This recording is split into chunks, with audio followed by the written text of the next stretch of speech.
예, 오늘은 잠언 17장 아마 23절서부터 마무리를 지을 것 같습니다. 잠언 17장에 나와 있는 하나님의 지혜의 말씀들을 우리가 한번 계속해서 이어져 가겠습니다. 사실 여러분도 아시다시피 그 방송이나 뭐 학교에서 강의할 때도 보면 이런 사서삼경의 노노맹자나 뭐 노자나 뭐 이런 거 보면 한 구절 가지고 예를 들면 천장유구다 그러면은 하늘은 넓고 시간은 영원하다 뭐 이런 노자에서 말이 하나 나오면 그걸 하나를 가지고 한 시간 내내 설명을 합니다. 그만큼 그 깊이 있게 사유할 수 있는 그런 내용들이 압축되어 있죠.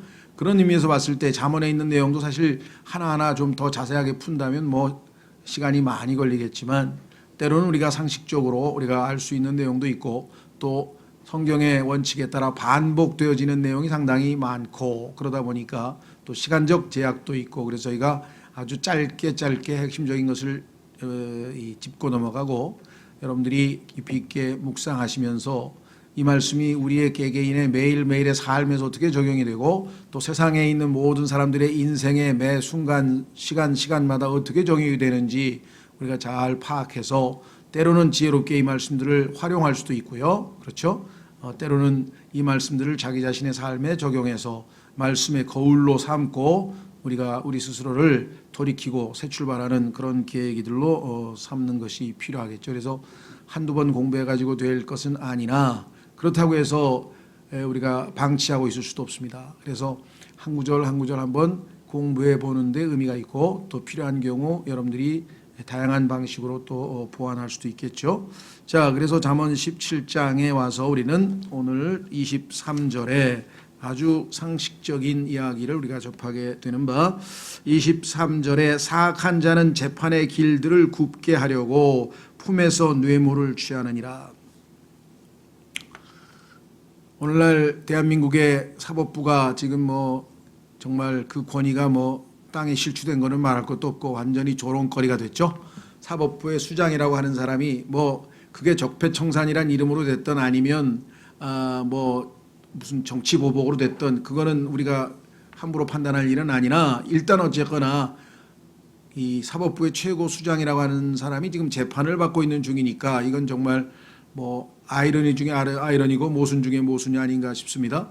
그 이외에도 뭐 판사들도 지금 재판받는 사람이 숱하고 검사들도 그렇고 이래서 지금 완전히 사법부 순환의 시대가 됐는데 그만큼 지금 정의가 이 땅에서 완전히 무너졌다.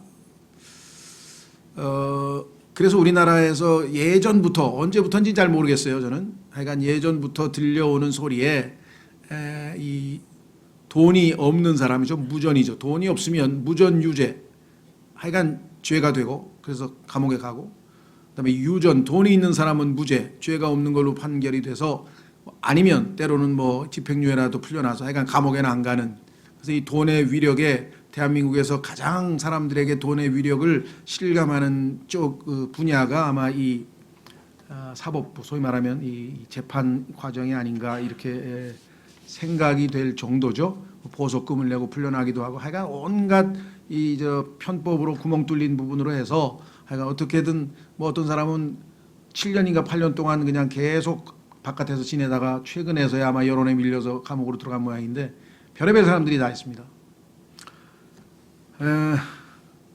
하나님께서는 분명하게 재판에 관한 뇌물이나 불법을 저지르지 아니하고 공평정대하게 재판을 하도록 성경 곳곳에서 말씀하셨고 창세기 18장에 보면은 하나님 자신이 의로우신 재판관이라 물론 아브라함의 입에서 나왔지만 의로우신 재판관이 아니십니까? 그런데 어떻게 의로운 자를 심판하시려고 합니까? 하면서 하나님께 기도하는 내용이 나오는데 하나님은 정말 확실하게 의로운 심판관이고 예수 그리스도께서도 마지막 순간에 지상 재림하실 때 의로운 심판을 하신다고 계시록에 기록되어져 있습니다.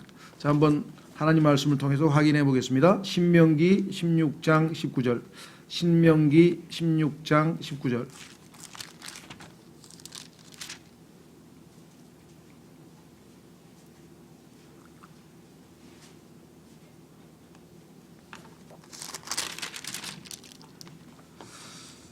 하나님께서 이제 모세에게 아마 명하시는 내용 같습니다. 예. 이렇게 나와 있네요. 신명기 19장 18절서부터 보겠습니다. 너는 주 내 하나님께서 내게 주시는 내 모든 성문 안에서 너를 위해 내 모든 지파에 두루 재판관과 직무 수행자들을 둘 것이요 그들은 의로운 재판으로 백성을 재판할 것이니라. 너는 재판을 굽게 하지 말고 사람들의 외모를 중시하지 말며 또 여기 나왔죠. 분명히 뇌물을 받지 말라. 그렇죠? 자, 여기서 뇌물이란 말은 잠언에는 선물로 번역했어요. 조금 안타깝습니다. 이게 영어로는 한 단어거든요. gift라고 해서 한 단어인데 이 단어를 문맥에서 보면 이게 뇌물성 선물이면은 우리가 뇌물로 번역하고 그냥 좋은 의미에서의 객관적인 또는 중립적인 경우에는 선물로 번역을 해야 되기 때문에 우리말 번역자는 상당히 힘들겠죠. 이걸 어떻게 선택해서 해석을 해서 번역을 해야 되다 보니까 자 그래서 여기는 뭐 분명히 뇌물이 분명하기 때문에 번역을 뇌물로 했습니다. 또 뇌물을 받지 말라. 뇌물은 지혜로운 자의 눈을 어둡게 하고 의로운 자의 말을 굽게 하느니라. 너는 전적으로 의로운 것만 따르라. 그리하면 내가 살겠고 주 내 하나님께서 내게 주신 땅을 상속하리라. 적어도 예수 그리스도께서 다스리는 그곳에는요 이와 같은 재판 문제로 인한 불의는 없습니다. 항상 정의로운 재판이 있게 될 것이고 의가 거하는 곳이라 올바른 righteousness 의가 거하는 곳이 될 것이라고 성경에 말씀하고 있죠. 자, 또 한 군데 더 보겠습니다. 역대하 19장 7절 역대하 19장 6절 7절 거기에도 또 하나님께서 재판에 관해서 분명하게 말씀을 했습니다. 차라리 시위하고 싶은 사람은 기독교인으로서 정치 참여하고 싶은 사람은 이런 구절을 써서 대법원에 가서 하루에 1시간씩 좀 피켓 1인 시위라도 하시면 좋을 것 같아요. 그죠? 지나가던 판사들이 하나님의 말씀입니다. 잘 들으세요 하고 써서 들고 있으면 상당한 파급 효과가 있지 않을까. 자, 역대기하 19장 6절 역대기하 19장 6절에 보면 이렇게 되어 있습니다. 재판관들에게 이르되 너희가 행하는 바를 조심하라. 너희가 사람을 위해 재판하지 아니하고 주를 위해 하나니 하나님이 주신 권위를 가지고 재판하는 거기 때문에 자기 개인의 취향에 따라 재판할 수 없습니다. 재판할 때 그분께서 너희와 함께 계시느니라. 그런즉 이제 주의 두려움을 너희 위에 두고 조심하여 그 일을 행하라. 주 우리 하나님께는 불법도 없고 사람들의 외모를 중시하는 것도 없으며 뇌물을 받는 것도 없느니라 하니라. 뇌물을 받는 게 없다고 분명하게 성경에 기록을 했죠. 그런데도 오늘날 뇌물이 가장 잘 먹히는 곳이 재판이라고들 하는데요. 뭐 그 루트가 뭐 얼마나 다양한지 전 잘 모르겠습니다만은 어쨌거나 우리나라는 더 심하지 않을까 싶어요. 근데 우리나라에서 과연 그런 책을 쓸 만한 뭐랄까요 사람이 있을지는 잘 모르겠는데 1973년에 미국의 경우에는요. 돈으로 살 수 있는 가장 똑똑한 판사들 이런 제목으로 책이 한 권 나왔어요. 근데 거기에는 70가지 유형 뇌물을 주는 방식이 우리는 뭐 찻대기도 있고 그다음에 뭐 사과 박스 아니면 뭐 쇼핑백 뭐 하여간 뭐 아니면 상품권 하여간 뭐가 다양하게 우리나라도 있죠. 재판 돈 주는 방법이. 근데 미국에서도 아마 판사에게 뇌물 주는 방법이 아마 70가지 정도가 1973년에 나온 책에 보면 나오는데 예. 거기에 보면 그냥 뭐 온갖 종류의 비리가 다 나옵니다. 판사들이 어떻게 뇌물을 받는지에 대한 얘기가 나와요. 그러니까 미국이 1973년인데 우리나라는 뭐 조금 뭐 뒤따라간다고 치고 1980년도만 해도 아마 그런 유전무죄 이런 얘기가 나왔을 것 같아요. 역사상 초유의 뭐라고 할까요? 뇌물 사건이라고 할까요? 뭐 이런 건 뭐 국가마다 다르겠지만 제가 기억나는 거는 중남미의 남미죠. 남미의 페루라고 하는 나라는 제일 골치 아픈 사회 문제 중에 하나가 마약 문제입니다. 마약 가난하니까 마약을 거기는 코카 예를 들면 잉카 제국은 얼마나 마약이 일상화돼 있었냐면요. 노동자들이 밭에서 일하면서 항상 코카 잎을 그냥 마약을 그냥 씹었어요. 왜냐하면 그게 사람들에게 그 마약 성분으로 인해서 피로감을 덜하게 해주잖아요. 그래서 역사 기록에 따르면 뭐라 그럴까요?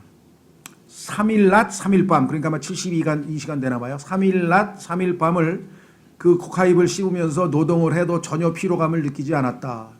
각성제니까 계속 피로감을 느끼지 않도록 그렇게 했으면 뭐 카페인 성분인지 뭔지 모르지만 하여간 그런 마약 성분 때문에. 그래서 평균 수명이 35세입니다. 왜? 세포가 그만큼 빨리 노쇠해 버리는 거예요. 그 마약 때문에. 그래서 이 마약이 일상화되어 있던 국가다 보니까 페루에서 가난한 사람들이 돈 버는 방법은 마약을 사고 파는 그 마약 중개상이 되는 거예요. 그래서 아무리 해도 이게 도대체 근절이 되질 않는 거예요. 그 이유인즉슨 뭐냐? 경찰이나 검찰은 그래도 마약하는 사람들을 잡습니다. 많이. 안 잡는 게 아니에요. 잘 잡아요. 또 수사도 잘 하고. 왜냐하면 워낙 경험이 많으니까. 그런데 1심, 2심에서 유죄가 나오고 3심 즉 대법원에 가면은 반드시 거의 무죄가 돼요. 아니면 집행유예가 되든지 하여간 뭐가 되든지 하여간 그 대법원까지는 계속 밀어붙이는 거예요. 왜냐하면 이게 마약 카텔이 어마어마한 돈을 가지고 있잖아요. 뭐 잠수함도 움직이는 헬기 잠수함을 가지고 있는 사람이니까 돈이 얼마나 많겠습니까? 그러니까 그걸 계속 그 대법원까지 가면 그렇게 풀려나는 거예요, 다들. 그러니까 삼권 분립이니까 이거 국가에서 어떻게 할 수도 없고 그렇잖아요. 최종적으로 대법원에서 판결이 나죠. 그래서 이 일본계 2세죠. 이민 2세. 일본 사람인데 이민 2세 중에 후지모리라고 하는 사람이 거기서 대통령에 당선이 됐는데 그때 내선 공약이 뭐냐면 대법관 30명을 모조리 다 퇴임시키고 신선한 사람들로 다 바꾸겠다. 이유인즉슨 그 30명이 전부 다 마약 조직의 뇌물을 먹고 다 풀어주기 때문에 도저히 이거는 안 된다. 그래서 초헌법적 헌법을 넘어서는 거죠. 그런데 당선이 됐어요. 그리고 판사 대법관 30명을 다 강제로 해고시켰습니다. 그렇게 하는 수밖에 없어서 국민들이 95%가 지지를 했어요. 그러니까 뇌물이 나라 하나를 완전히 통째로 삼키는 일들이 있는데 뭐 중남미 가면 뇌물이라는 게 아주 관행화돼 있어서 생활화돼 있어요. 이게 생활의 일부예요. 그래서 정말 양심적인 그리스도인은 살기도 힘들 정도로 하여간 그렇게 돼 있는데 내 얘기가 빗나갔습니다만 하여간 뇌물 얘기가 나와서 우리나라도 지금 뭐 뇌물에 관한 요즘 뭐 공무원들이 많이 나아졌다고 하는데 모르죠. 또 여기 70가지 수법을 한번 또 뒤져보면 아주 이렇게 잘 숨기는 기박힌 수법으로 어떻게 뇌물을 받는지 못 받는지는 잘 모르겠습니다만 이 책을 누가 하나 번역했으면 좋겠어요. 우리나라 정말 이 사법부에서도 한번 좀 배웠으면 좋겠다 생각이 드는데 어쨌거나 하여간 하나님께서 이 문제에 대해서 굉장히 심각하게 생각하는데 오늘날 전 세계의 국가 정부가 부패되는 데는 가장 첫 번째가 이 뇌물입니다. 정의가 무너지는 데는 사법부 특히 사법부의 정의가 무너지는 데는 뇌물로 인한 것이다라는 걸 생각할 때 왜 하나님께서 이 문제를 성경에서 자주 예를 들면 21장 14절 15장 27절 19장 6절 자문에만 봐도 몇 군데에서 이 문제를 다루고 있다는 것 율법도 여러 번에 걸쳐서 우리의 삶에서도 뭐 지금 가까이 있는 것이죠. 자 24절 지혜는 명철이 있는 자 앞에 있으나 그렇습니다. understanding 명철이 있는 사람은 지혜가 바로 앞에 있죠. 금방 깨닫죠. 깨달으니까 지혜가 바로 앞에 있습니다. 지혜이신 예수님께서 우리 안에 내주까지 하시는데 뭐 멀리 갈 거 있습니까? 그리고 성경에 보니까 지혜가 부족한 자에게는 후회 주시고 꾸짖지 않는 분에게 기도하라 그러니까 엎드려서 무릎 꿇고 기도하는 순간에 하나님께 지혜를 주신다고 약속을 하셨으니 명철이 있는 자, 즉 understanding 뭔가 하나님과 우리와의 인간 관계를 잘 깨닫는 사람에게 있어서는 지혜는 정말 쉽게 얻을 수 있습니다. 하나님이 주시니까 지혜는 명철이 있는 자 앞에 있으나 뭐 이건 너무나 분명한 것 같아요. 문제는 어디에 있느냐? 어리석은 자의 눈은 땅 끝에 있느니라. 얼핏 보면은 이게 무슨 소리냐? 어리석은 사람은 지혜를 얻기 위해서 지혜라는 게 그게 쉽게 얻어지는 게 아니다 이거죠. 맞는 말이죠. 우리도 하나님께 기도해서 얻을 수 있고 하나님이 우리에게 선물로 주시기 때문에 우리의 마음을 하나님 앞에 올바르게 갖고 기도하면 얻을 수 있는 건데 이 사람들은 그게 아니라 인간의 힘으로 진리를 알고 지혜를 추구한다고 하니 그게 얼마나 힘든 일이겠어요. 오죽하면은 인류의 스승이라고 자처했던 또 자타가 공인했던 소크라테스라는 사람이 내가 아는 것은 내가 아무것도 알지 못하고 있다는 사실 하나뿐이다. 그런 얘기까지 했겠습니까? 그렇죠? 그만큼 인간의 한계가 있는 것인데도 불구하고 하여간 이 뭔가를 찾기 위해서 온갖 짓을 합니다. 그렇죠? 그래서 예수 그리스도를 하늘에서 데리고 오려고 하고 저 지하에 있는 땅 속에 가서 예수 그리스도를 모셔 올라오려고 할 정도까지라도 인간이 하려고, 즉 하나님 앞에서 의로움을 드러내 보려고 한다는 거죠. 자, 한번 확인해 보겠습니다. 로마서에도 그 얘기가 써 있어요. 얼핏 읽으면 이게 무슨 소린가? 여러분도 아마 모르겠어요. 저한테 어떤 분이 성경을 읽다 이게 무슨 소리입니까? 하고 질문을 며칠 전에 해서 제가 답변을 드린 적이 있는 것 같은데, 로마서 10장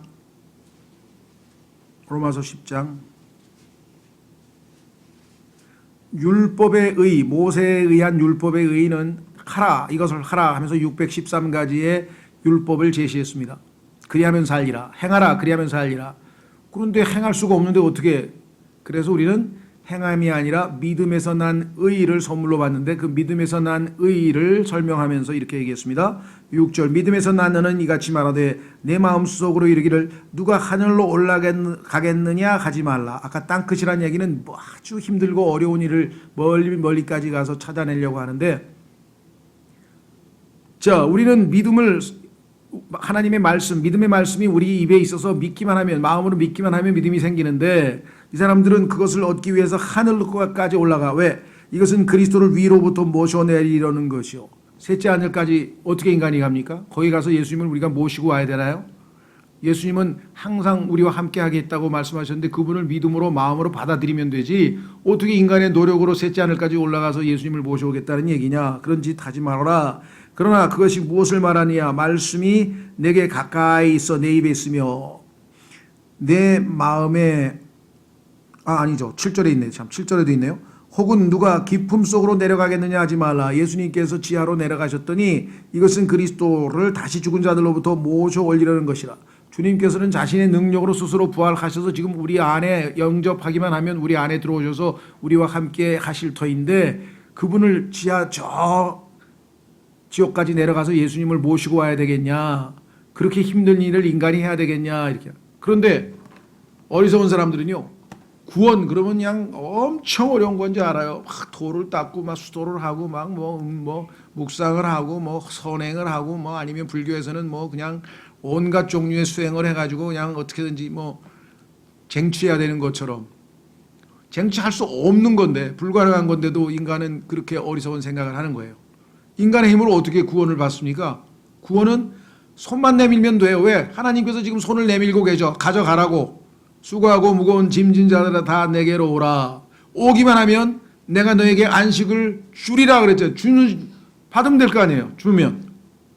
그런데 오지는 않고 사방군데로 땅끝까지 가서 찾으려고 뭐 진리 탐구를 한다고 막 굴 속에 들어가는 사람이 있고 뭐 어디 산 속에 들어가는 사람이 있고 뭐 또 우주를 탐지해서 우주 꼭대기에 올라가 가지고 뭐 물질의 본질을 찾는 사람도 있고 뭐 참 물속 깊은 곳, 별 희한한 일들을 다 하는 거예요, 인간들이 지금.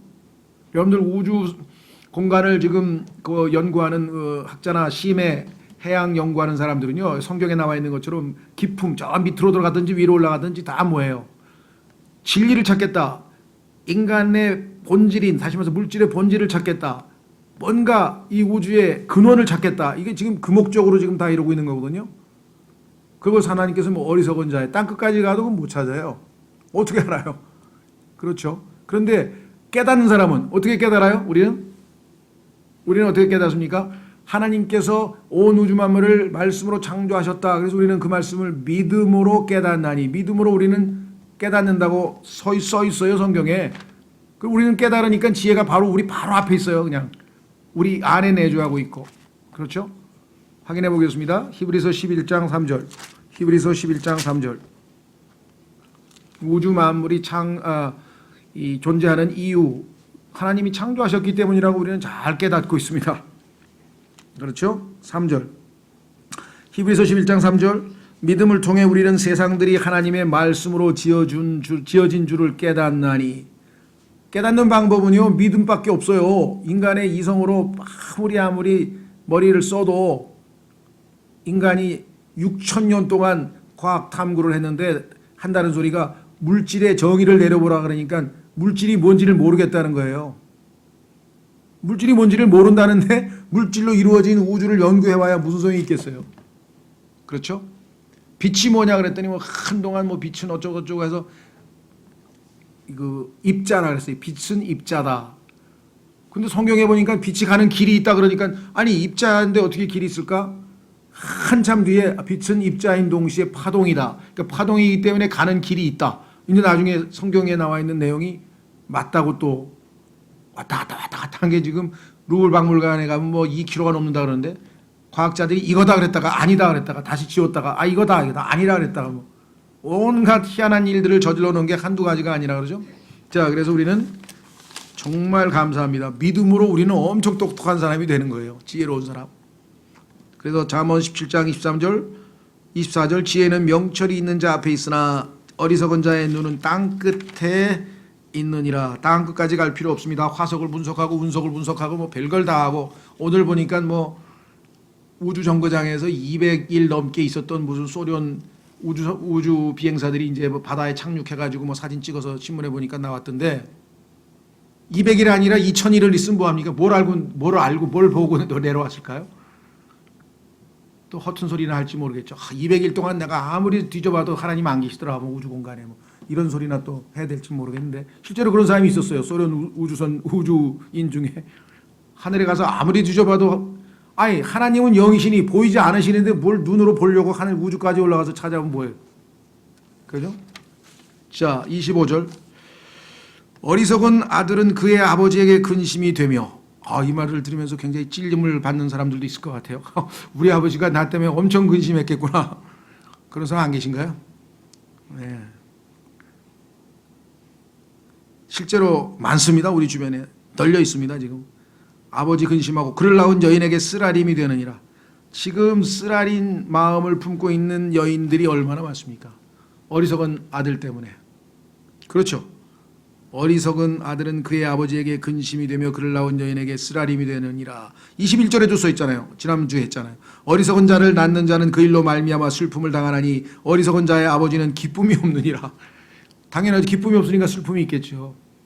여러분들 성경에서 이런 고통을 당한 어머니도 있고 그다음에 근심을 갖게 됐던 아버지도 있는데 그 대표적인 사람이 누구였습니까? 그 대표적인 사람이 야곱 아니었을까요? 야곱. 예. 12아들들이 뭐 하여간 온갖 종류의 일들을 벌려서 성경에 보니까 참 아주 정난한 얘기, 차마 입에 담기도 어려운 얘기들이 거기 많이 나와 있습니다. 형제들 간에 뭐 죽이려다가 다 팔아먹기도 하고 뭐 온갖 일들이 벌어지고요. 하여간 뭐 루벤은 더 말도 안 되는 짓도 하고요. 그래서 어리석은 아들은 슬픔과 고통을 열매로 가져오니 얼마나 안타까운 일이 되겠는가. 그래서 10장 1절을 보겠습니다. 10장 1절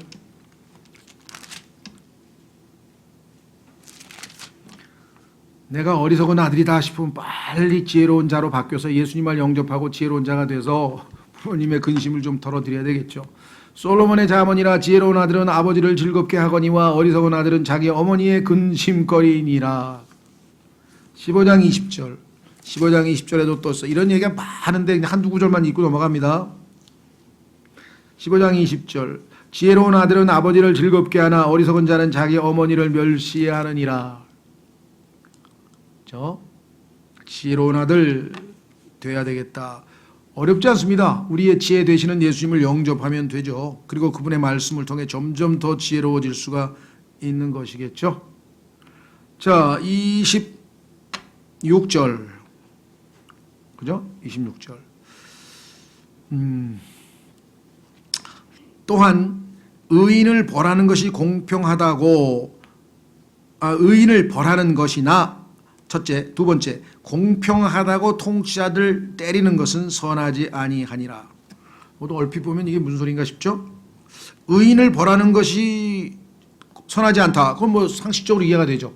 의인에게 벌을 주면 어떻게 해요? 칭찬도 해주고 보상도 해주고 존경도 표시하고 해야 되겠죠. 뭐 우리나라에도 보면은 이렇게 착한 일 하면은 의로운 일 하면은 참 그래도 선한 기업인지 있어서 뭐 무슨 의인상 뭐 LG 의인상 뭐 이래가지고 상 주죠. 그런 거 보시죠 가끔 가다가. 예. 그러니까 누가 봐도 정말 의로운 일을 하게 되면 사회에서도 그것을 인정해서 또 그 좋은 기업들은 그것들을 보상도 하고 하여간 상급도 주고 국가에서도 뭐 하여간 다양하죠. 우리 국가에서도 뭐 여러 가지 하잖아요. 뭐 무슨 시어머니상, 며느리상, 뭐 효부상, 무슨 상, 뭐 상도 많아요. 자, 그런데 그렇죠? 예. 그래서 이 의인을 벌하는 것은 하나님께 이거 어긋나는 거죠. 이거는 정말 잘못된 짓인데, 그렇죠? 문제는 어디에 있느냐? 뒤에 나와 있는 것 같아요. 통치자들을 때리는데 왜 때리느냐 그랬더니 공평하다고. 다시 말하면 통치자가 공평하고 올바른 판단을 내려서 재판을 하든 통치를 했는데 자기 편 안 들어줬다고. 지금 그래가지고 데모하는 사람들이 지금 엄청 많아요. 뭐 여기저기 예전서부터. 그렇죠. 국가 권위에 순종하라고 했더니 그냥 조그만 자기 마음에 안 들면 그냥 걸핏하면, 이 노동자들도 마찬가지. 회사에서 정해진 방침이 있으면 일단 성경에 따르면 주인에게 복종하고, 그런데 그냥 무조건 밀어붙이는 거예요. 데모로. 여기 나와 있죠. 예. 이런 것들은 성경에 보니까 선하지 않다 그랬어요. 공평하게 일을 처리했는데도 불구하고 자기에게 유리하게 안 했다고 해서 통치자들에게 비판을 하고, 그렇죠.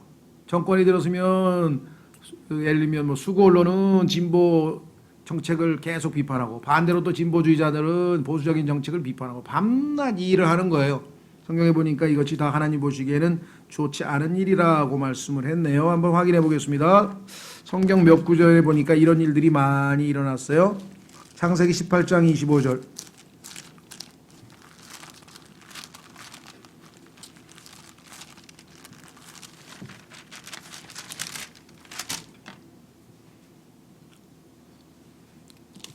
창세기 18장 25절에 보면은요, 하나님께서는 의로우신 재판관이시라 그랬어요. 그래서 아브라함이 하나님께 항변을 합니다. 의인을 죽이시면 안 되지 않습니까? 창세기 18장 25절, 주께서 이런 식으로 행하여 의로운 자들을 사악한 자들과 함께 죽이시는 것은 결코 있을 수 없으며 의로운 자들을 사악한 자들처럼 여기시는 것도 결코 있을 수 없나이다. 온 땅의 심판자께서 의롭게 행하여 하지 아니하리까 하며, 그래서 아브라함의 그 제안을 하나님께서 수용하셔서 그에게 계속 기회를 주셨었죠. 자, 그런 반면에 베드로후서 2장에도 비슷한 말씀이 있어 있습니다. 베드로후서 신약에 보니까 2장 7절에, 베드로후서 2장 7절.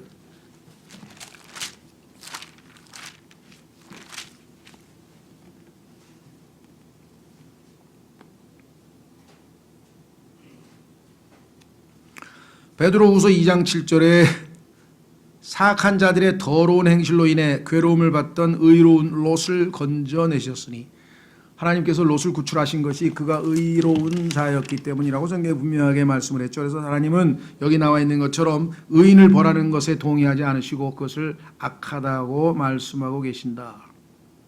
그런데 그 의인을 벌한 사람들이 성경에 보면 여럿 나옵니다. 우리 역사에도 많죠. 올바른 신하를 벌 주는 사람들이 뭐 우리 역사 조선 역사에 얼마나 많았습니까? 성경에 나와 있는 예 중에 하나는요, 이스라엘 왕 중에 왕의 이름은 기억이 안 나는데 하여간 그 왕 중에 미가야라고 하는 선지자가 있었는데, 대언자, 미가야라고 하는 대언자가 자기가 전쟁에 나가려고 하는데 다른 자들은 하나님이 지금 은혜를 주시니까 나가면 승리할 겁니다 하면서 막 왕에게 전쟁 나가라 그랬더니, 나가서 당신은 죽고 멸망당할 거다 그랬더니 그냥 어디서 너는 항상 부정적인 얘기만 하냐 해가지고 부정적인 얘기를 한다는 이유 때문에 고생의 빵을 먹어라 하면서 아주 괴롭히고 벌을 주는 장면이 나오죠. 미가야. 성경에 나오잖아요. 그러니까 정말 안타깝죠. 사실은 여기 보면은요, 공평하다 그러면 사실 칭찬해줘야 되잖아요. 아니 누구 편을 들지도 아니하고 항상 객관적으로 법에 근거해서 올바른 판단을 내렸다 그랬는데 왜 그게 그 사람을 쳐야 될, 그 사람을 벌 줘야 될 이유입니까? 아니죠. 그러니까 이건 사악한 자들의 행함이라는 것을 우리가 성경에서도 알 수가 있죠. 그렇죠? 예, 한번 확인해 보겠습니다. 시편 98편 9절에 보니까 이 똑같은 에쿼티, 공평이란 단어 거기 나오네요. 시편 98편 91절, 9절, 시편 98편 9절.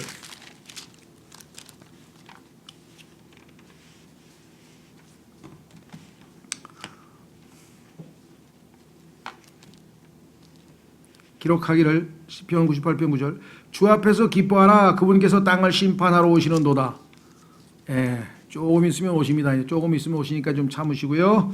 그분께서 의로 세상을 심판하시며 공평으로 백성들을 심판하시로다. 그러니까 이 땅에 있는 재판관들도 하나님이 위임하신 권위를 가지고 공평하게 올바른 판결을 내려야 하죠. 그렇죠? 예.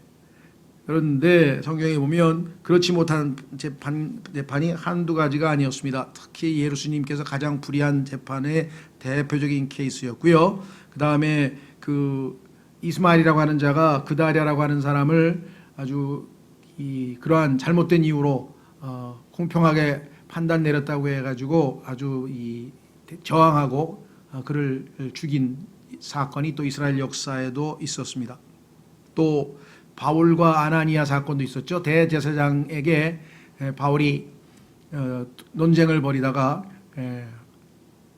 그 바울이 올바르게 공정하다고 해서 아나니아가 아주 그를 벌 주려고 했던 얘기도 성경에 기록되어 있습니다. 그래서 우리는 여기 나와 있는 것처럼 의인을 벌하는 것이 옳지 않은 것은 분명하지고 할 뿐만 아니라 공평하다는 이유 때문에 통치자에게 여기 통치자를 치는 행위, 이것이 저항이 됐던 뭐 데모가 됐던 아니면 뭐 암살이 됐던 테러가 됐던 뭐가 됐든 간에 그건 옳지 않다 그랬습니다.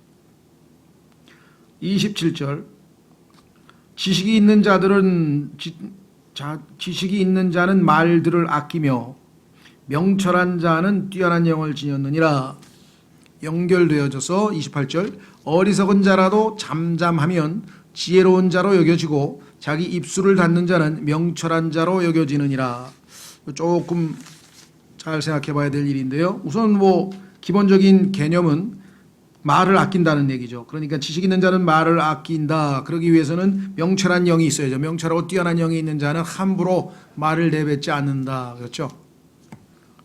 지금 보니까 하여간 우리나라 그 정치하는 사람들에게 있어서 제일 지금 뭐라고 해야 되나, 성경에서 하나님 말씀을 두려워할 것 중에 하나는요, 이게 쓸데없는 말들을 다 하는데 그 쓸데없는 말들에 대해서는 반드시 하나님께서 심판하신다 그랬는데 왜 그렇게 그 거친 말들을 해야 되고, 또 뭡니까 요즘에 SNS로 그냥 누가 봐도 이게 대한민국 국회의원 무슨 뭐 정당 대표 아니면 뭐 무슨 뭐 빈정수석이 됐든 뭐가 됐든 하여간 이런 사람들이 이런 글을 이렇게 빈정대고 막 이런 얘기를 이렇게 써도 되는 건가. 하여간 그 교육적으로도 하나도 도움이 안 되는 글들만 잔뜩 쓰고요. 정말 이건 뭐 아주 모범을 보이는 것 같아요. 나도 저렇게 돼야 국회의원이 되는가 보다 그럴 거 아니에요. 애들이 SNS를 보면서 저렇게 자극적이고 그냥 입에서 나오는 대로 막 내뱉는 것들이 있는데, 지식 있는 자들은 말들을 아낍니다. 그렇죠? 우리나라 속담에도 침묵은 금이라 그랬죠. 한번 확인해 보겠습니다. 10장 19절. 잠언 10장 19절.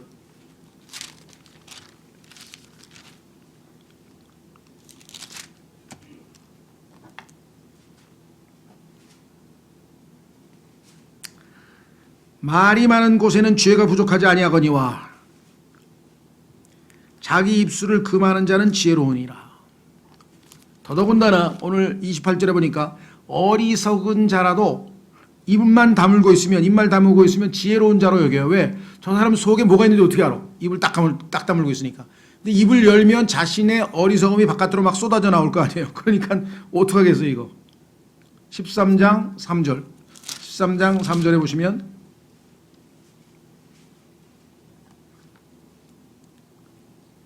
자기 입을 지키는 자는 자기 생명을 보호하나 자기 입술을 크게 벌리는 자에게는 멸망이 있으리로다. 15장 2절. 15장 2절에 보면은 입을 열면 안에 있는 자신의 어리석음이 쏟아져 나올 거 아니야 바깥으로. 그래서 15장 2절 지혜로운 자의 혀는 지식을 바르게 사용하되 어리석은 자들의 입은 어리석음을 쏟아내느니라. 그렇죠.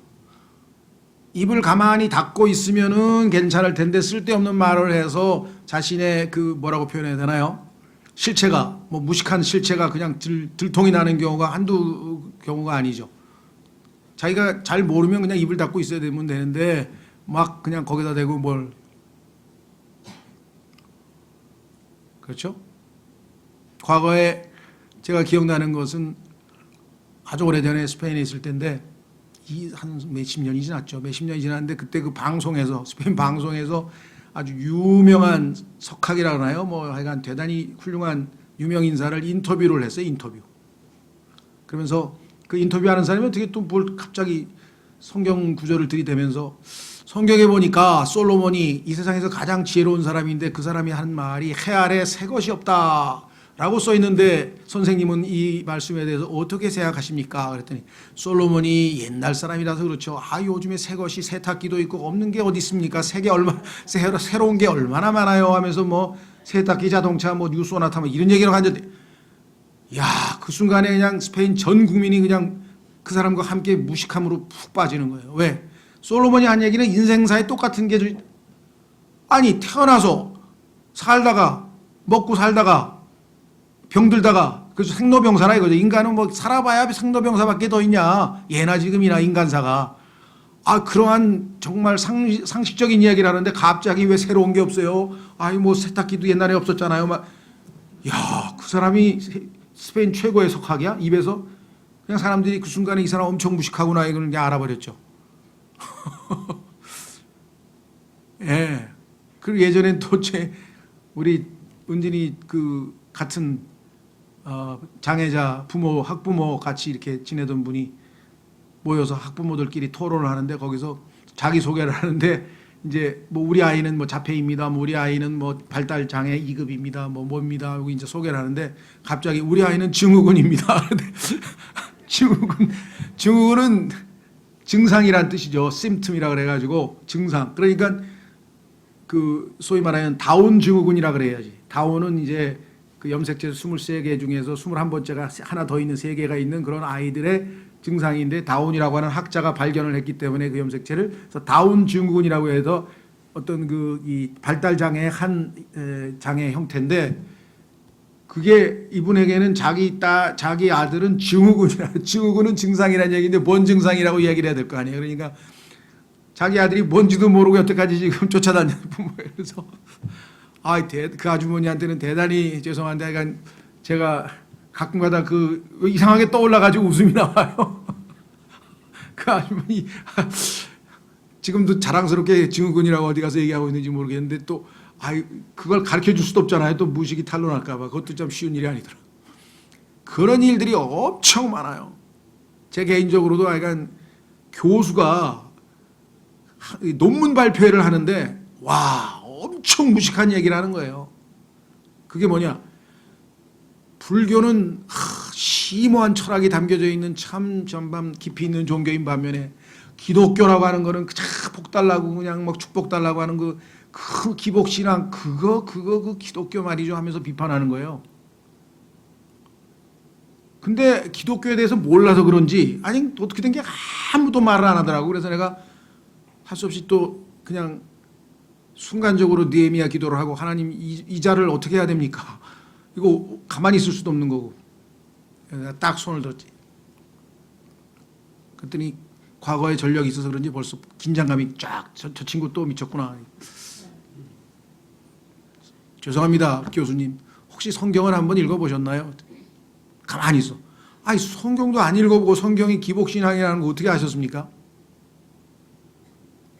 요한복음 15장에 보면은 그리스도께서 나는 포도나무여 너희는 가지니 하나님과 인간이 예수 그리스도 안에서 하나로 연합된다고 하는 신인 동용의 깊은 철학은 성경이 원조입니다. 나중에 불교고 뭐고 다 뒤에 나온 거예요.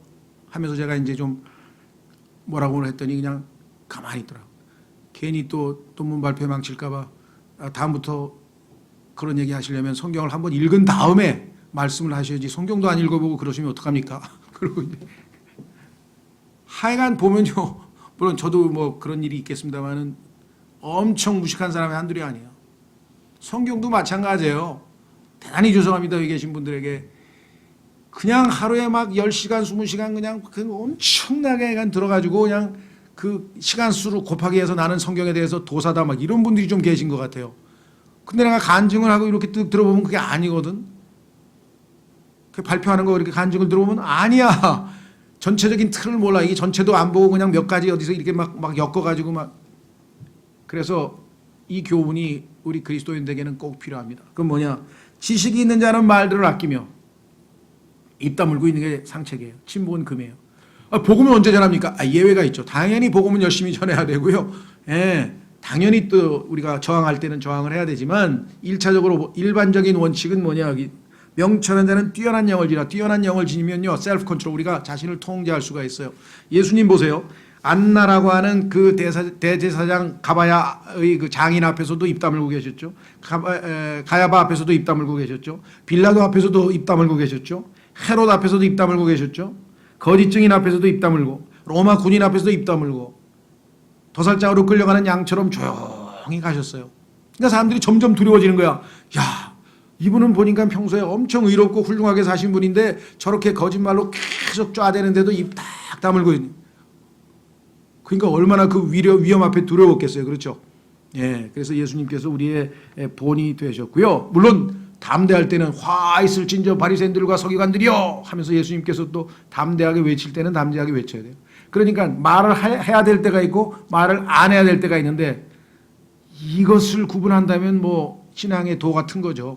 정말 아주 성숙한 순간에 이르지 않고서야 언제 말을 해야 되고 언제 입을 다물어야 되는지는 어떻게 알겠어요. 예수님을 완전히 100% 닮기 전까지는 아마 쉽지 않을 것 같고요. 그래서 우리는 하나님께서 성령께서 내 마음에 감동을 줄 때는 입을 열어야 됩니다. 그게 내 안에서 성령이 나가는 것이고요. 또 때로는 인간들끼리 교제할 때에는 내 영이 나갈 수도 있어요.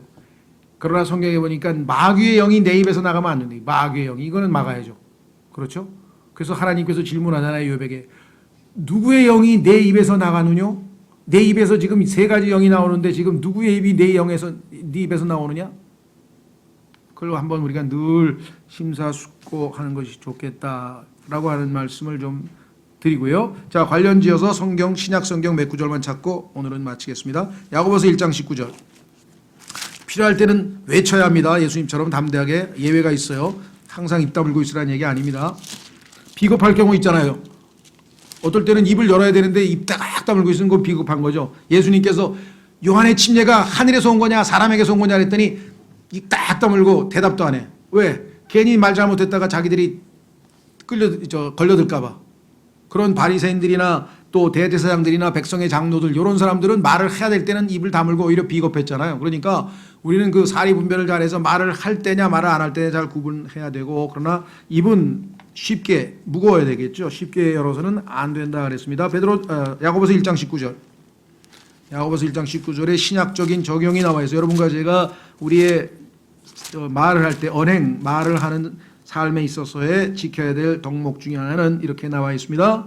야고보서 1장 19절. 그러므로 내 사랑하는 형제들아, 사람마다 듣기는 빨리하고 말하기는 더디하며 진노하는 것도 더디하라. 사람의 진노가 하나님의 의를 이루지 못하니라. 이 구절이 저에게는, 그래서 제가 웬만하면 분노하지 않습니다. 왜? 내가 화나면 뭐예요? 내가 지금 불의한 일을 봤어요. 불의한 일을 보니까 화가 날 거 아니에요. 의분이 생길 거 아니에요. 저런 나쁜 놈, 저런 하고 막. 그래가지고 그거를 내가 내 힘으로 고치려고 해보면 그게 하나님의 의를 이루느냐? 아니에요. 그래서 하나님 저자를 불쌍히 여기시고 참말로 저렇게 못된 짓을 안 하게 좀 그렇게 기도하고 말지, 가가지고 그 뜯어 고치려고 하다가는요 쌈밖에 안 납니다. 쌈밖에 안.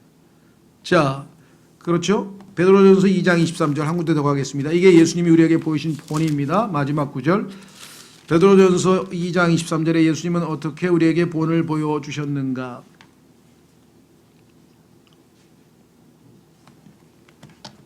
베드로전서 2장 23절. 예수님께서 남기신 본이라고 21절에 나와 있죠.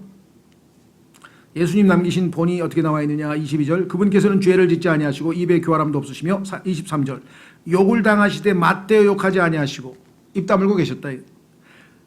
그 다음에 고난을 당하시되 위협하지 아니하시며 역시 입 다물고 계셨다. 이게. 그렇죠? 오직 의롭게 심판하신 분에게 자신을 맡기시고, 이것이 때로는 이 땅에서 우리가 가야 할 십자가의 길이다, 주님을 따르는 길이다라고 우리는 성경을 통해서 확인해 볼 수가 있습니다.